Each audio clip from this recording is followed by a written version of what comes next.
নমস্কার বন্ধুগণ, কেমন আছো সবাই?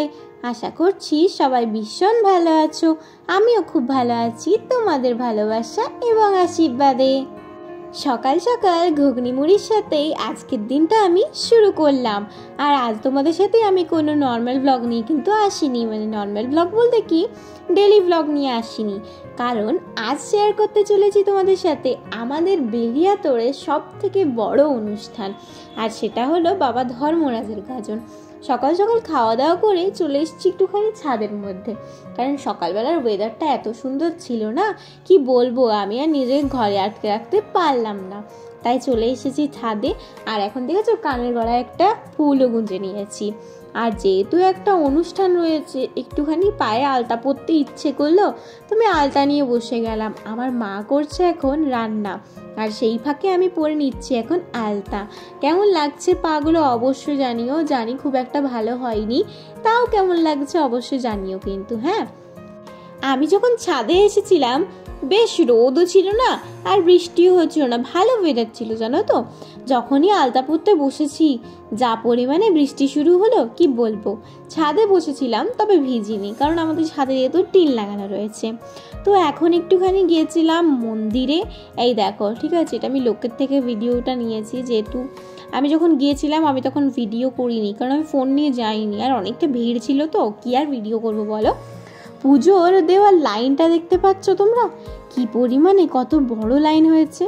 মানে এটা তো তাও অনেকে পুজো দিয়ে চলে গেছে, আর না হলে তো আরও অনেক বেশি ভিড় হতো, কারণ এটা আমাদের বেলিয়াতোড়ের শ্রেষ্ঠ উৎসব বলতে পারো।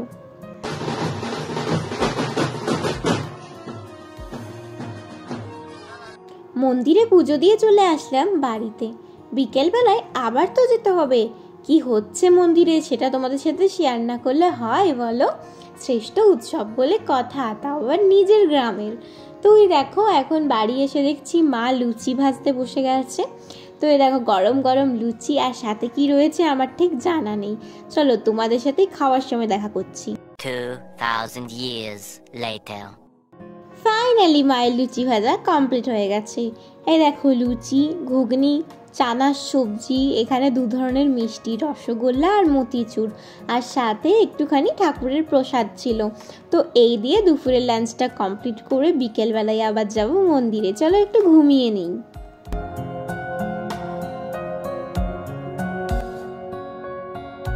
গুড ইভিনিং সবাইকে, রাধে রাধে। বিকেলের ওয়েদারটা দেখে আমি জাস্ট মুগ্ধ হয়ে গেছি, এত সুন্দর ওয়েদারটা ছিল কি বলবো, তোমাদের সাথে শেয়ার না করে আর থাকতেই পারলাম না। আর একটু পরেই তো চলে যাবো মন্দিরে। না, এখন রেডি হব না, এখন রেডি না হয়ে চলে যাব, মানে বাড়িতে যেমন ছিলাম তেমন হয়েই যাব। তারপর দেখবো কি হচ্ছে না হচ্ছে, বাড়িতে এসে রেডি হয়ে আবার বেরোবো সন্ধেবেলায়। রাত গাজন দেখতে যেতে হবে, তো জানি না এখনও রাত গাজন দেখতে আমরা যেতে পারবো কি না, কারণ ওয়েদারের তো কোনো মাথার ছাতা নেই, আর গাজনের সময় বৃষ্টি হবে না এটা হতেই পারে না। তো এখন দেখো ঠাকুরটাকে বের করানো হচ্ছে, ঠিক আছে। এখানে 3টে ঠাকুর আছে, বাবা ধর্মরাজ, মাদানা আর স্বরূপনারায়ণ। এনাদের অনেক হিস্ট্রি আছে, তো আমি খুব একটা ভালো করে জানি না, তবে বাবা ধর্মরাজেরটা শুনেছিলাম। এই যে দেখো, এটা বাবা ধর্মরাজকে এখন দিচ্ছে। আর এই যে যিনি বসে আছে ঘোড়ার উপরে, ওনাদের বাড়ির কাউকে স্বপ্ন দিয়েছিল বাবা ধর্মরাজ, তো তারপর থেকেই ইনি পুরোহিত মশাই যেহেতু, সো এনার পূজা করে। তো এই দেখো এই ঘোড়াটা প্রত্যেক বছর গাজনের সময় বের করানো হয়। এটা কাঠের ঘোড়া জানো তো, 3টে ঘোড়া আছে, 3টে ঘোড়ার মধ্যে 3টে ঠাকুরকে নিয়ে ঘোরা হয়, আর এগুলো টানতে হয়, এগুলো যেহেতু কাঠের। তো একটার মধ্যে ধর্মরাজ, একটার মধ্যে মাদানা, আর একটার মধ্যে স্বরূপনারায়ণ থাকে, ঠিক আছে। তো এগুলোর অনেক হিস্ট্রি আছে, আমি জানি না, আমি বাবা ধর্মরাজেরটাই শুধু জানতাম, তাই তোমাদেরকেও বললাম। তো এখন ঠাকুরটাকে বের করানো হচ্ছে, দেখে মনে হচ্ছে না এক্ষুনি চলে যাবো। এটা একটা পুকুরের মধ্যে নিয়ে যাওয়া হবে, মানে পুকুরের মধ্যে না, পুকুরের সামনে রাখা হবে। তো তাড়াতাড়ি মনে হচ্ছে পৌঁছে যাবে, কিন্তু না, যেহেতু এটাকে টানতে হয় তো অনেকটা সময় লেগে যায় জানো তো। তো বাড়িতে এসে এখন আমি ফুল রেডি হয়ে গেছি। কেমন লাগছে আমায় অবশ্যই জানিও। যা পরিমাণে গরম, বেরোতে ইচ্ছেই করছিল না, কিন্তু না বেরোলে হয় বলো, মিস করা যাবেই না। তো দেখো এখন বেরিয়ে গেছি, এখানটা পুরো অন্ধকার দেখতে পাচ্ছ, কারণ বেলিয়াতোড়ের শ্রেষ্ঠ উৎসব বলে কথা, সবাই গাজন দেখতে গেছে। আর আমরা এখন গাজরের মেলার কাছে চলেই এসেছি। যে মন্দিরটা দেখালাম না, ওই মন্দিরটা একটুখানি দূরে, এখানেই তোমার ঘোড়াগুলো আসবে জানো তো। তো এটা হলো তাঁতি পুকুর। হ্যাঁ, তো আমার বাড়ি থেকে এটা বেশ খানিকটাই দূরে, মানে হেঁটে আসতে গেলে 10 মিনিট তো লাগবেই। এসেই আইসক্রিম খেয়ে নিলাম, গরমে আর টিকতে পারছিলাম না, ওই জন্য একটা আইসক্রিম কিনলাম। আর এদিকে দিদি আমাকে কিছু একটা বলছিল, তো ওটাই জিজ্ঞাসা করছি, কান নিয়ে বলছিস, কে সে? তো এরকম তো কথা চলতেই থাকবে। আর এখন চলে এসেছি আমি পুকুর পাড়ে তোমাদের সাথে শেয়ার করতে, যদিও অন্ধকার তেমন কিছুই শেয়ার করা যাচ্ছে না। হ্যাঁ, এখানে ভক্তরা স্নান করে, মানে যারা বাবা ধর্মরাজের গাজনের মানত করে বা তোমরা বলতে পারো ভক্ত হয়, তো তারা এখানে স্নান করবে। যেহেতু ওরা সারাদিন উপোস থাকে, তো ওরা রাত্রেবেলায় স্নান করে। আর এই দেখো আমার গাজন দেখতে এসেছিল আমার কাকিমা, তারপর দিদির ছেলে, ঠিক আছে, তো ওদেরকে নিয়ে একটু বেরিয়েছিলাম। আর কি পরিমাণে ভিড় বলে বোঝাতে পারবো না।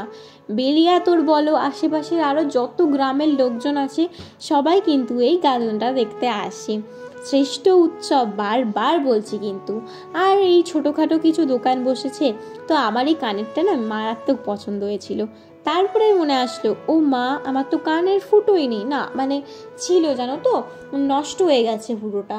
তো যাই হোক, আমি যখন আবার কান ফুটো করবো তখন কানের কিনবো। আমার এরকম অক্সিডাইজের জুয়েলারি দেখতে হেভি সুন্দর লাগে, আর সাদা শাড়ির সাথে এগুলো পরলে যা সুন্দর দেখতে লাগবে কি বলবো তোমাদের। তোমরা একবার পরো তো পরো, তোমরা তো এমনিই সুন্দর, আমার পরিবারের লোকজন তোমরা সুন্দর হবে না, এটা কি কোনো হতে পারে বলো?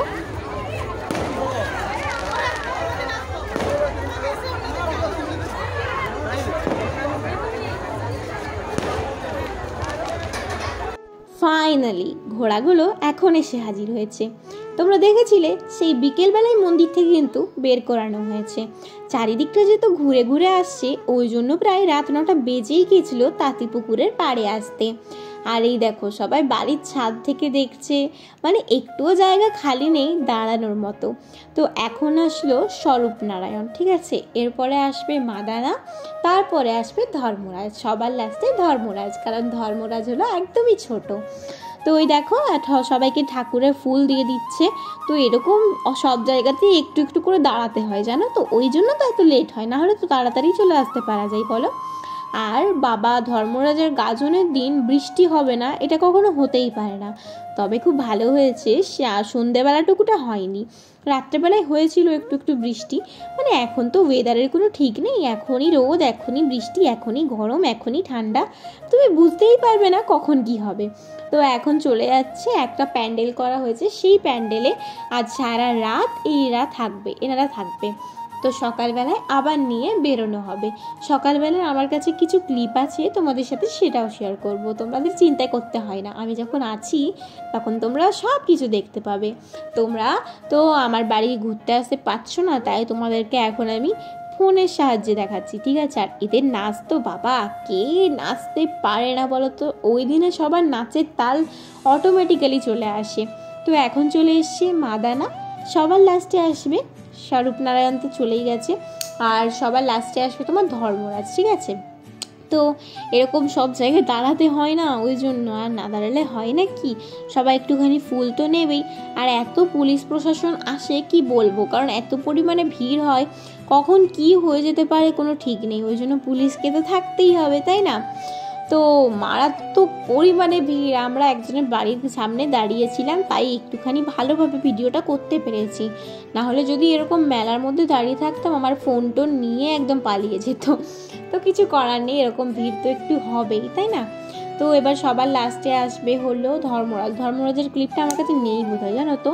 তো এই প্রত্যেক বছর জানো এরকম মানে ডিজে করা হয়, 3-4 দিকে এরকম ডিজে করা হয়, তো মারাত্মক পরিমাণে নাচ গান এরকম তো হতেই থাকে।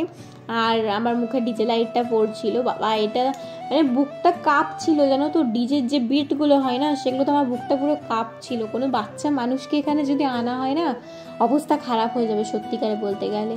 সামনে যাদের আশেপাশে বাড়ি রয়েছে তাদের ঘরগুলো নিশ্চয়ই কাঁপছে। আমার বাড়ির সামনে যখন বাম্পার দিয়ে গাড়ি যায় না, আমাদের বাড়ির জানলাগুলো পুরো কাঁপে। আমি ওটাই ভাবছি সবার বাড়ির এখন কি হচ্ছে এখানে। তো তো আমার দিদি না বুঝতেই পারছে না যে আমি ভিডিও করছি, ওকে বোঝানোর চেষ্টা করছি, আর কিছুতেই বুঝতে পারছে না। তো আমাকে তাকাতেই হলো, তারপরে বুঝলো ও মা আমি নাকি ক্যামেরা করছি। তখন বলছে তুই ক্যামেরা করছিস? আমি বলছি তুই কানা হলে আমার কিছু করার নেই। তো এই দেখো, ভক্ত বলতে আমি বলি চলো, ওদের মানসিক থাকে জানো তো, যাদের মানসিক থাকে তারা তোমার গোড়েন ভক্ত হয়, ঠিক আছে? গোড়ান ভক্ত মানে হলো এই পুরো রাস্তাটা গড়িয়ে গড়িয়ে যেতে হবে, আর এনারা হলো ডন্ডি দিচ্ছে। ডন্ডি মানে একটা জায়গাতে মানে একটা লাঠি দিয়ে দাগ কাটতে হয় সামনে, সেই আগেটাতে শুয়ে পড়তে হয়। তো আমরা চলে এসেছি এখন ভক্তদের পায়ে জল দিতে, আর এটাকে আমি খুবই শুভ বলে মনে করি।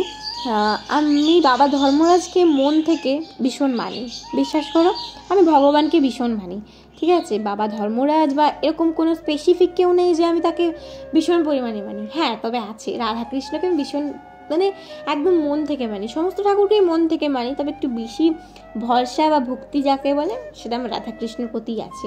আর এই দেখো মানে এরা সারাদিন না খেয়ে দেওয়া আছে, তো ওই জন্য না এরা প্রচুর উইক হয়ে যায়, তো ওই জন্য একটু জল দিলে ওরা বেশ আরাম পায়, তাই না?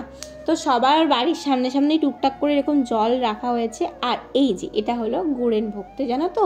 তো এরকম গোটা রাস্তাটা গড়িয়ে গড়িয়ে যেতে হয়। কত কি থাকে বলো তো, কাঁচ পাথর আর কত কি, কিন্তু বাবা ধর্মরাজের এতটাই কৃপা যে কারোর কিচ্ছু হয় না। আর তোমার 500 ভক্তে হয়েছিল, তার মধ্যে কিছু গোড়েন ভক্তে আছে, বেশিরভাগ ছিল ডন্ডি কাটা ভক্তে, কারণ সবার তো আর মানত নেই, এগুলো তুমি যদি করতে পারো অবশ্যই করবে, তাই না? তো দেখো আমি এখন জল দিচ্ছিলাম, তোমার জল দিতে ভয় লাগছে, যদি কানে ঢুকে যায় কি হবে বলো তো? কানে ঢুকে গেলে আবার প্রবলেম হয়ে যাবে, তাই না? তো ওই দেখো আসছি, আর সেদিনে বৃষ্টি হয়েছিল তো রাস্তাটা একটু কাদা কাদা ছিল, তাও একটু রেহাই পাওয়া গেছে জানো তো। আর প্রত্যেক বছরই তোমার বৃষ্টি হয়, খুব জোরেই হয়, এই বছর তাও হয়নি। আর এই দেখো এটা হলো আরেকটা গোড়েন ভক্তা, ঠিক আছে? এটার শরীরটা না একটু হেলদি, তো ওই জন্য একটুখানি উল্টাতে অসুবিধা হচ্ছিল, তো মাঝখানে অনেকক্ষণ ধরে শুয়ে পড়েছিল, যেহেতু মানে পুরো রাস্তাটা সেই যে পুকুরটা আছে সেই পুকুর থেকে গড়িয়ে গড়িয়ে আসছে, তাহলে ভাবো এত হেলদি শরীরে একটু তো প্রবলেম ফেস করতে হবেই, তাই না? তাও বাবা ধর্মরাজের কৃপা অবশ্যই আছে, সবার সাথে আছে, আমি এটা মানি। এনাদেরকে এই দিন সবাই ঠাকুর মনে করে, তো আমিও একটু প্রণাম করে নিলাম। আর এই দেখো এইগুলোকে গোড়েন ভক্ত বলে, ঠিক আছে? দেখতে তো বেশ ভালোই লাগছে, তবে যারা করছে তাদের যে কতটা কষ্ট হচ্ছে বলে বোঝাতে পারবো না। তো আমার দেখতে ভালোও লাগছে আবার বেশ কষ্টও লাগছে। আমি মাকে বলছিলাম, মা এদের কষ্ট হচ্ছে না? মা বলছে ভগবান বলে কিছু আছে জানিস তো, ভগবান সব কিছু রক্ষা করে নিয়েছে। তো আমি জাস্ট দেখে মুগ্ধ হয়ে যাচ্ছি। হ্যাঁ, ভগবানের কি লীলা বলো? ভগবান চাইলে তোমাকে এমন জায়গায় স্ট্যান্ড করিয়ে দেবে যেটা তুমি কখনো কল্পনাই করতে পারোনি। তবে হ্যাঁ, অবশ্যই নিজেকে পরিশ্রম তো করতেই হবে। এই যে যেমন আমি করছি, তোমরা আমাকে সাপোর্ট করতে থেকো, ঠিক আছে? কারণ আমি অনেকটা অল্প বয়সে এই প্ল্যাটফর্মে এসেছি, তোমরা আমাকে একটু বোঝার চেষ্টা করো। আমার পড়াশুনো আছে, বাকি সমস্ত নাচ গান এইসব তো রয়েছে, তো সবাই না আমাকে একটুখানি সাপোর্ট করো। এটা হলো পরের দিন সকালের ক্লিপ। ভেবেছিলাম আমি রাতবেলায় গাজন দেখতে যাবো, রাত গাজন, কিন্তু আর হয়ে ওঠেনি। যে পরে যে শুয়েছিলাম, আমরা বাড়িই পৌঁছেছি 11:30-12টায়, আবার 1টার সময় কিভাবে আসবো বলো তো?